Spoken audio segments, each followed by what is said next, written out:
प्रणाम। भाग्योदय विचार प्रवाह श्रृंखला के 155वें चरण में आपका अभिनंदन। आज 14 मई 2023। पिछले दिनों हमारे भारत के लगभग 4000 लोग सूडान में फंस गए थे। सूडान एक मुस्लिम राष्ट्र जिसे कभी अंग्रेज़ों ने दास्ता से मुक्त किया था, वह अब इस्लामी राष्ट्र नहीं रहा जो उस समय बन गया था। ऐसा शायद पहला उदाहरण है। लेकिन हमारे देश के लोगों के वहाँ के गृह युद्ध में फंसे होने की सूचना से हम सब चिंतित थे। विदेश मंत्रालय से, रक्षा मंत्रालय से, सेना से हम लोग संपर्क में भी थे, भाग्योदय फाउंडेशन के लोग, और जानने के प्रयास में थे मीडिया माध्यमों से भी कि वहाँ क्या हो रहा है। बड़ी सुंदर सुंदर सूचनाएं आईं। हमारे आर्मी के लोगों ने वहाँ आश्वस्त किया कि चिंता मत करिए, हम यहाँ हैं। आर्मी के लोग वहाँ हमारे पहुँच गए थे और हमारे अधिकांश लोग वहाँ से सुरक्षित निकाल लिए गए। एक घटना बड़ी लोमहर्षक है जिसमें भारतीय सेना ने अपने साहसिक 2 दिवसीय ऑपरेशन के लिए अंतर्राष्ट्रीय स्तर पर बड़ी प्रशंसा पाई, जो युगांडा में इस्राएल की पिछली उपलब्धि के लगभग बराबर थी। भारतीय वायुसेना की इस कार्रवाई से दुनिया अचंभित रह गई है और भारत के उत्थान की सराहना करती है। वे कहने लगे हैं भारत का युग शुरू हो गया है। ये घटना बेहद चौंकाने वाली थी, रोमांचकारी थी। भारतीय वायुसेना के विमानों द्वारा यूक्रेन और काबुल से भारतीयों का बचाव कोई बड़ी बात नहीं थी, क्योंकि उन्हें सामान्य औपचारिकताओं के साथ उचित हवाई अड्डों पर दिन के उजाले में सुरक्षित रूप से मौका दिया गया था। लेकिन सूडान में ऐसा नहीं था। जहां सूडान के हवाई क्षेत्र को बंद कर दिया गया है, वहीं किसी भी विमान को उड़ने की अनुमति नहीं है। केवल अमेरिका ने अपने कुछ राजदूतों को बचाने के लिए अपने हेलीकॉप्टरों को बहादुरी से वहां भेजा। अन्य सभी देश वहां जाम हैं। हवाई अड्डे पर लड़ने से उड़ानें असंभव हो जाती हैं और कई अन्य मार्ग असंभव हो जाते हैं, क्योंकि वहाँ लड़ाइयाँ चल रही हैं। हमारे भारत के कई लोग ऐसे ही एक जगह फंस गए थे। 121 भारतीय भी ऐसे ही फंस गए थे। उन्हें बचाना एक बहुत बड़ी चुनौती थी। हमारे प्रधानमंत्री श्री नरेंद्र मोदी ने भारतीय वायुसेना को पूर्ण अधिकार दिया और भारतीय वायुसेना उत्साह के साथ मैदान में उतरी, जिसमें भारतीय खुफिया सेवा और विदेश मंत्रालय भी शामिल हुए। सूडान में विदेशी विमान नहीं उड़ सकते, और उड़े तो दोनों पक्ष डर के मारे हमला कर सकते हैं। यानी जो दोनों पक्ष वहाँ सेना और जो पैरामिलिट्री फोर्स के लोग आपस में लड़ रहे हैं, उन्हें डर लगता है वे हमारे हवाई जहाज़ों पर हमला कर सकते हैं।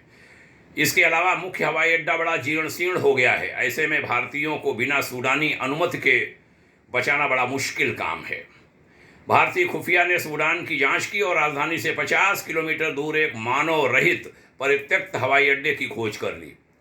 आप विमान को वहां उतार सकते हैं, लेकिन समस्या कई गुना अधिक थी। सबसे पहले जमीन पर कोई नहीं है, बिजली नहीं है, रोशनी नहीं है, हवाई यातायात नामक कोई मार्गदर्शन नहीं है। वहाँ जोखिम अधिक है कि विमान उतर रहा है या उड़ान भर रहा है, ये पता करना बड़ा मुश्किल। यदि विमान आ भी जाता है, सूडान उन्हें अवज्ञा करने और चुपके से आने की अनुमति नहीं दे सकता। उसके हमले की भी संभावना। जब इसकी बात आती है तो भारतीय विमानों के लिए उड़ान भरने का कोई पेट्रोल मुक्त तरीका नहीं है। इतनी सारी समस्याओं के बीच सबसे पहले भारतीय वायुसेना ने अपने कमांडो के साथ सऊदी जिद्दाह के लिए एक बड़ा विमान भेजा, जहां से वह सूडान की ओर गया, ताकि एक ही बार ईंधन भरने के लिए उसे पर्याप्त समय मिले और व्यवस्था रहे। भारतीय वायुसेना ने बेहद गोपनीय तरीके से सनसनीखेज दृश्यों को अंजाम दिया, क्योंकि 121 भारतीयों ने शाम को चुपचाप उड़ान भरी और मानव रहित हवाई अड्डे के पास छिप गए। उसके बाद शुरू हुआ भारतीय वायुसेना के हरक्यूलिस विमान का कारनामा। विमान बिना रोशनी के अंधेरे में उड़ता था और सूडानी इसे नहीं देख सकते थे, क्योंकि वह बिना रोशनी के उड़ता था।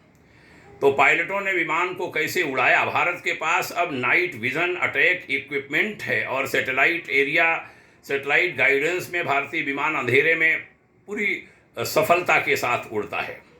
पायलटों ने रात में विमान को सुरक्षित उतारा और इंजन बंद नहीं किया। विमान का दरवाज़ा खुला और भारतीय कमांडो दौड़े और बिजली की गति से विमान में सवार 121 लोगों को उसमें ले आए। विमान 7 मिनट तक ज़मीन पर रुका रहा। सऊदी अरब के जिद्दाह में बिजली की तेज उड़ान के उतरने के बाद भारतीय स्वदेश लौट आए। इस घटना को विश्व पटल पर बड़ी शिद्दत के साथ देखा जा रहा है। इजराइल के अलावा किसी देश ने ऐसी चुनौती कभी नहीं ली और भारत ने वो कर दिखाया है। भारतीय सेना ने सैन्य विमानों के मामले में किस तरह से सुधार किया है, यह जानकर पाकिस्तान भी कांप रहा है और चीन कोई आवाज़ नहीं उठा पा रहा है। यह ऑपरेशन बहुत चुनौतीपूर्ण था, बड़ा खतरा था। अगर विमान फंस जाए या लड़ाकू विमान उसे घेर लें तो बड़ा नुकसान संभव था।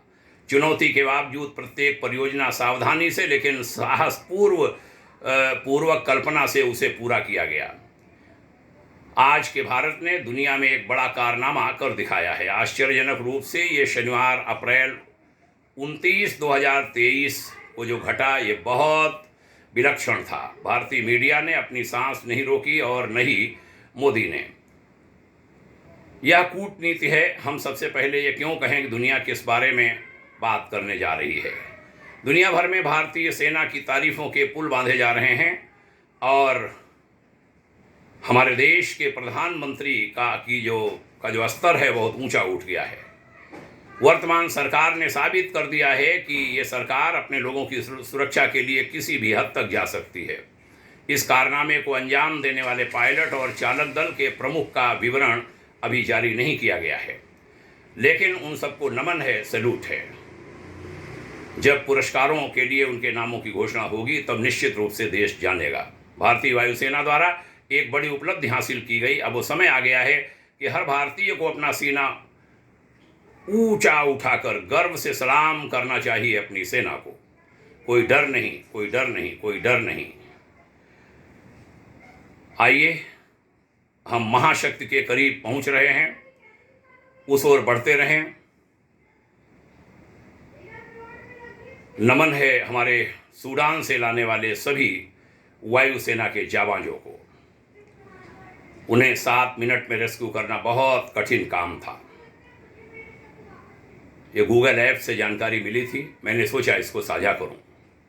मैंने इसके बारे में अपने मीडिया के तंत्र से भी पूछा। हमारे एक प्रिय पत्रकार ने इसके बारे में बहुत सुंदर जवाब दिया। मुझे पिताजी संबोधित करते हुए लिखा कि साहसिक रेस्क्यू रहा भारत का, लेकिन अभी इजराइल जैसा नहीं। ये भी उन्होंने कहा कि अपनी सेना इजराइल से कम नहीं है, लेकिन कानून और नेता हमारे वैसे नहीं हैं जैसे इजराइल के हैं।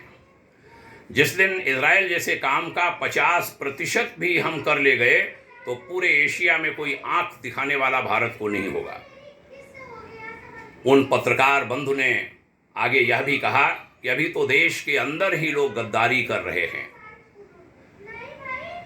मेरा मन है कि मैं अपने मन के भाव व्यक्त करूं आपके सम्मुख कि हमने विदेश मंत्रालय और सेना के कुछ परिचित बड़े अफसरों को जो ये खबर है वह और एक पत्रकार के द्वारा की गई टिप्पणी भेजी। उन्होंने उसे सराहा और लगभग सहमति व्यक्त की। उन्होंने भाग्योदय फाउंडेशन की सराहना की कि भाग्योदय फाउंडेशन ऐसे मुद्दों की ओर ध्यान देता है, ध्यान रखता है और वह चिंतित होता है देश दुनिया में क्या घट रहा है। भाग्योदय फाउंडेशन के हम सब पदाधिकारी वायुसेना को पुनः सैल्यूट करते हैं और अपने विदेश मंत्रालय, रक्षा मंत्रालय, अपनी सेना की जाबाजी के लिए, पूरी समझदारी के लिए, राजनयिक कूटनीति के लिए उनकी सराहना करते हैं। भाग्योदय विचार प्रवाह श्रृंखला की ये रविवार की चर्चा आपने ध्यान से सुनी, इसके लिए साधुवाद। आप सभी को हमारा प्रणाम। यह चीज़ें लोगों में पहुंचती रहें, इसकी बड़ी आवश्यकता है। आपको नमस्कार करता हूं, आपके उज्जवल भविष्य की कामना करता हूं। ओम शांति। जय हिंद।